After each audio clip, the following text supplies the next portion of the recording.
9 months ago, Taiwan turned off its last nuclear reactor. Not decommissioned years earlier, not phased out quietly over a decade. 9 months ago, it was shut off.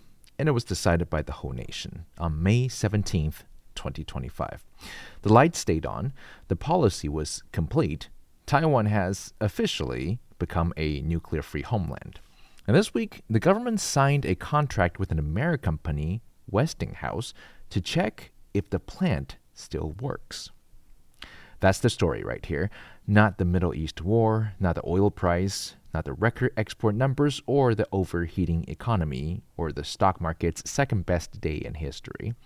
Those are important, but the story is a government quietly paying to undo a decision it made 9 months ago in bureaucratic language, without a press conference, without anyone saying out loud that the map they drew no longer matches the territory.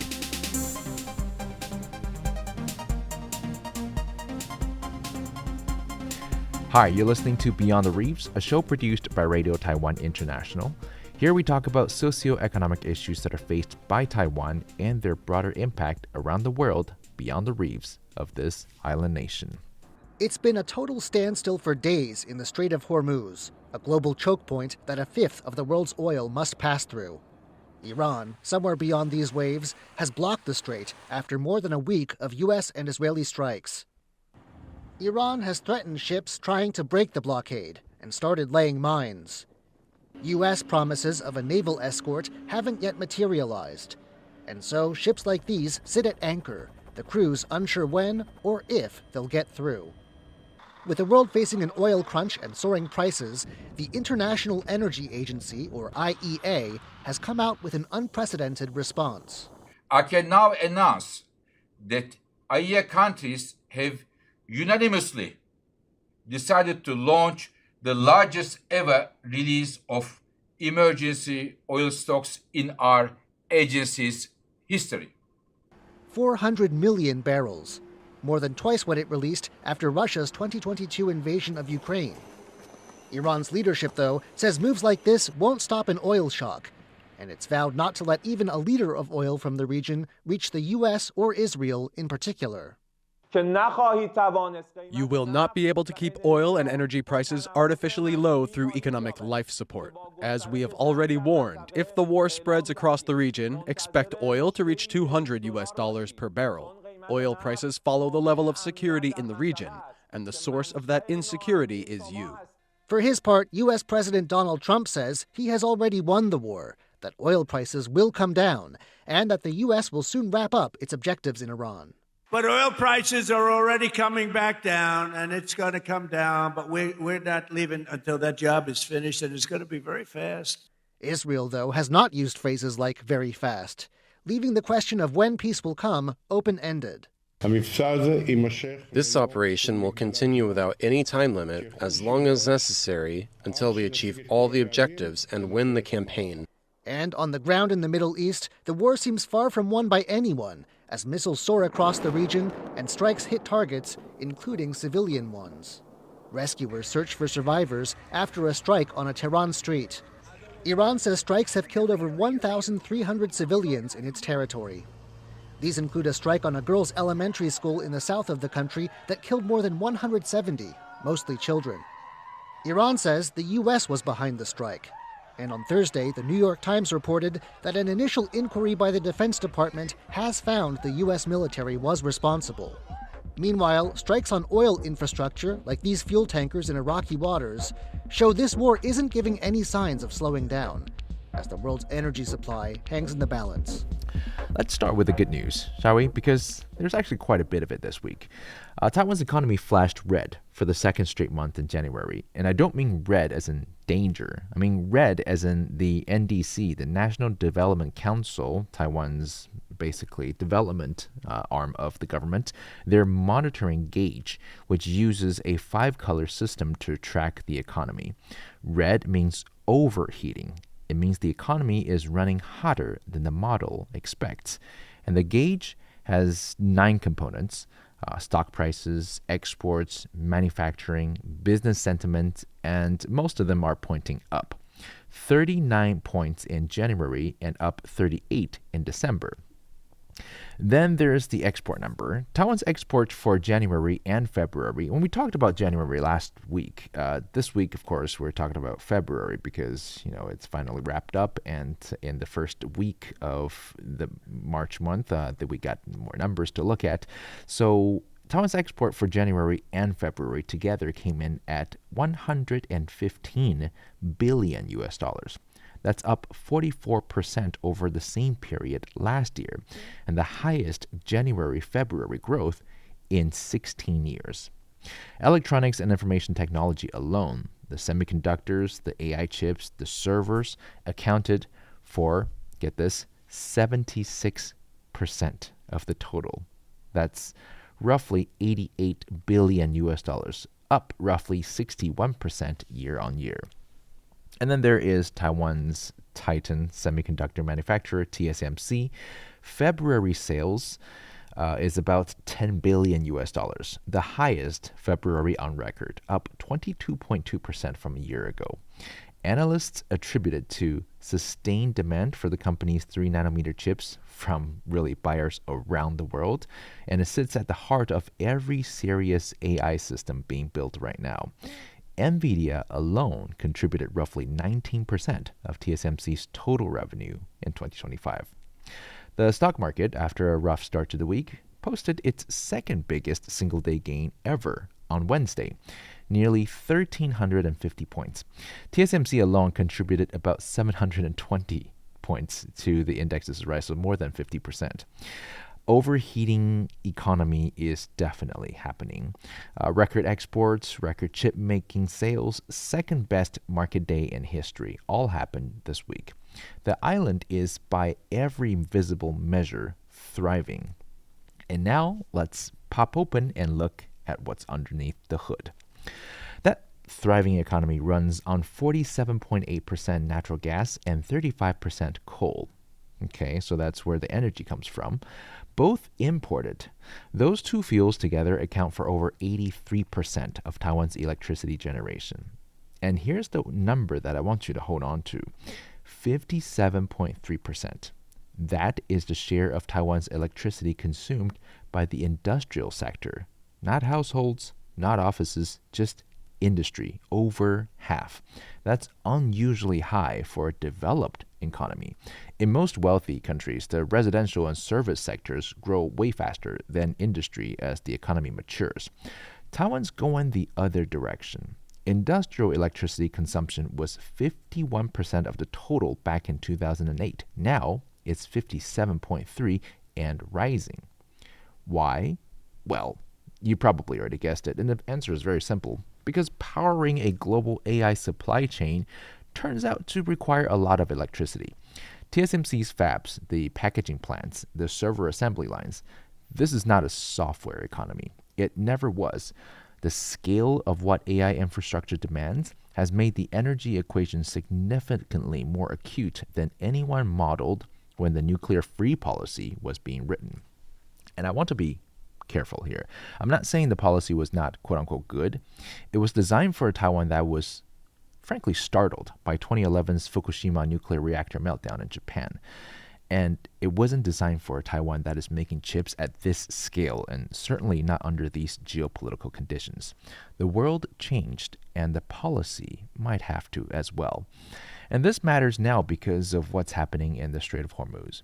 Since February 28th, the strait has been effectively closed. No LNG ship has left Qatar since that date.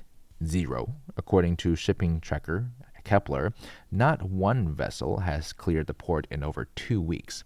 Qatar supplies roughly a third of Taiwan's natural gas. The JKM index, that's the benchmark price for liquefied natural gas in Northeast Asia, has more than doubled since before the conflict started. And Taiwan's government has secured 20 of the 22 LNG shipments it needs to cover March and April.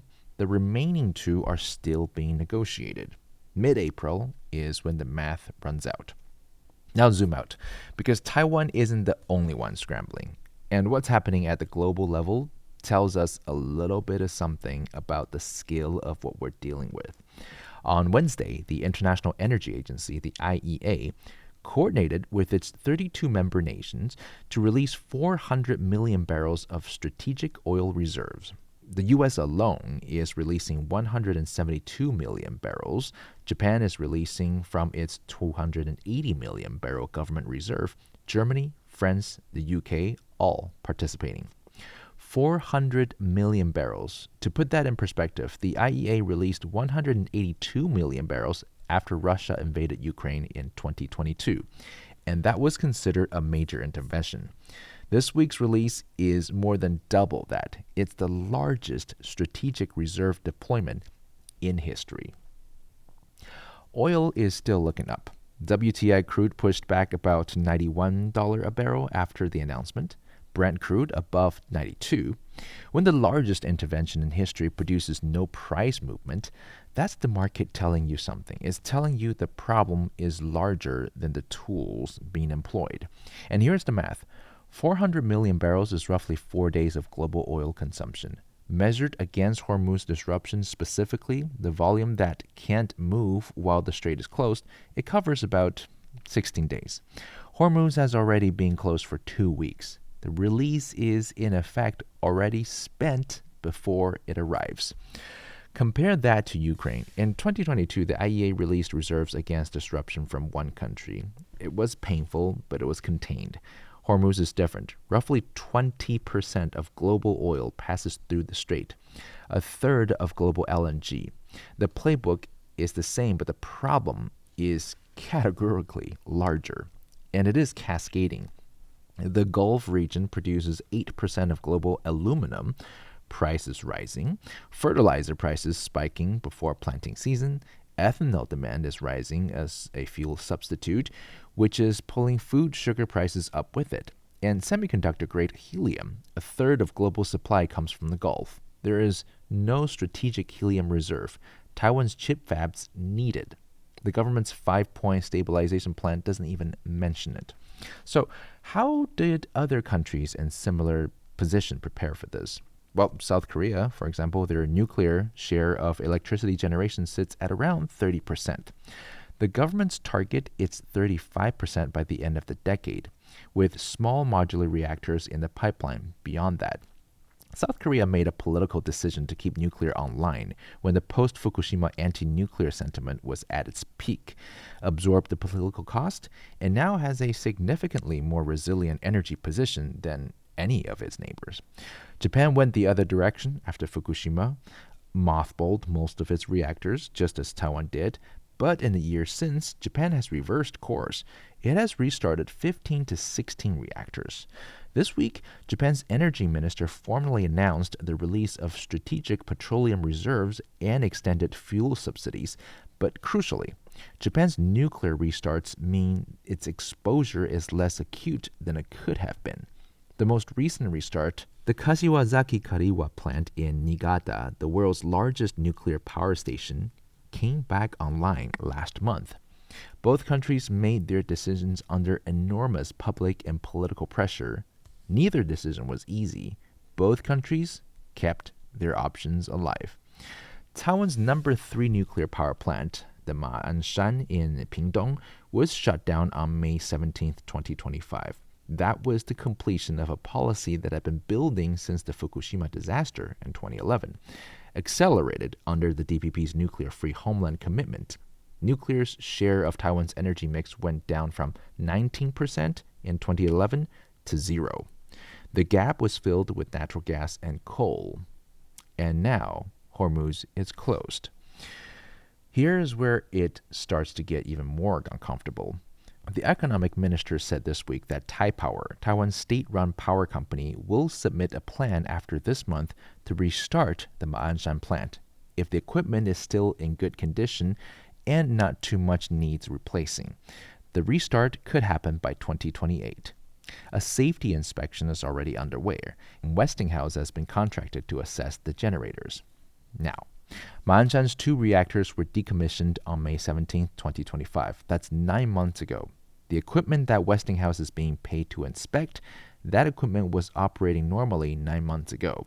There's no technical mystery here. The plant didn't age decades overnight. It didn't suffer damage. It was turned off because the policy said it should be turned off. What the Westinghouse contract is actually doing, at some level, is giving the government procedural cover to reverse a decision it made less than a year ago without anyone having to hold a press conference and say that we were wrong. And I want to be fair, governments change course, circumstances change. The world that existed when this policy was written, no AI energy boom, nor Hormuz closure, no war game scenario with a 10-day gas shutdown, it's not the world that exists now. The policy described a Taiwan that couldn't power a global AI supply chain on renewable and imported gas. That Taiwan no longer exists.